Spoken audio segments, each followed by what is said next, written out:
તો ડુંગળી માર્કેટમાં મોટી સડ ઉતર કરતી જણસી ગણાય છે। પ્રતિ મણે એક સમયે 1000 રૂપિયા હોય જે ઘટીને 100 રૂપિયા પણ પ્રતિ મણે બોલાવા લાગી જતા હોય છે।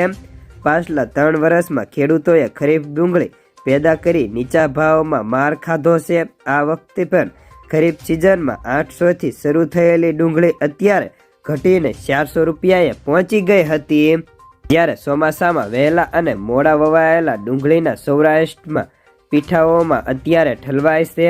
જ્યારે બહારના રાજ્યોમાં ટ્રેકલોડ જઈ રહી છે અને એની તો આ વખતે બજાર છે। બજારમાં પાછલા બીજું પણ એક મહત્વનું કારણ છે કે છેલ્લા 7 મહિનામાં સરકારે ડુંગળી ઉપર નાખેલા ઘણા બધા નિયંત્રણો હટાવી લીધા છે।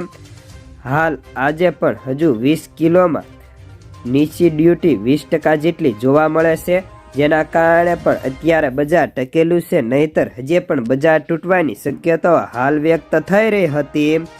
જ્યારે હવે હાજર બજારની વાત કરીએ તો ડુંગળીની બજારમાં ભાવ સ્ટેબલ રહ્યા હતા। મહુવામાં લાલ ડુંગળીની આવક સ્ટેબલ હતી, પરંતુ સફેદની આવકો વધી રહી છે। આજે એવરેજ દૈનિક આવક હવે 30,000 કટ્ટાની થવા લાગી છે અને આગામી દિવસોમાં આવક હજી પણ વધી શકે છે।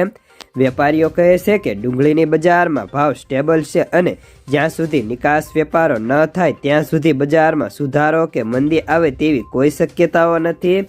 હાલમાં અત્યારે બજારમાં આવક વધશે એટલે ભાવમાં 25 થી 50 નીકળી શકે, પરંતુ હવે આવકો મોટી માત્રામાં વધે તેવી પણ ધારણા થોડી ઓછી દેખાઈ રહી છે।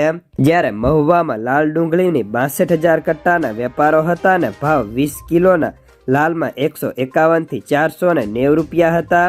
સફેદમાં 29,000 કટ્ટાની આવક સામે ભાવ 250 થી 411 હતા। ગોંડલમાં લાલ ડુંગળીના 31,000 કટ્ટાની આવક હતી, જેમાં 151 થી 471 ભાવ હતા, તો સફેદ ડુંગળીના ભાવ 5,300 કટ્ટાની આવક સામે 271 થી 371 હતા। રાજકોટની અંદર 13,000 કટ્ટાની આવક સામે ભાવ 135 થી લઈને 460 રૂપિયા બોલાતા હતા। તો બસ આજના ડુંગળીના સમાચારમાં આટલું જ। ધન્યવાદ।